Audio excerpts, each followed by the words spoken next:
পদত্যাগ করে দেশ ছেড়ে ভারতে আশ্রয় নিয়ে সাবেক প্রধানমন্ত্রী শেখ হাসিনার বর্তমান অবস্থান নিয়ে ধোঁয়াশা তৈরি হয়েছে।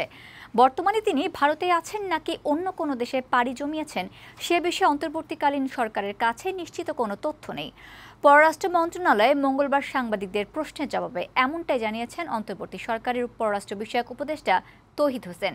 তিনি বলেন, সাবেক প্রধানমন্ত্রী শেখ হাসিনার বর্তমান অবস্থানের বিষয়ে দিল্লি ও আরব আমিরাতে খোঁজ নিয়েও তার অবস্থান নিয়ে নিশ্চিত হতে পারেনি মন্ত্রণালয়।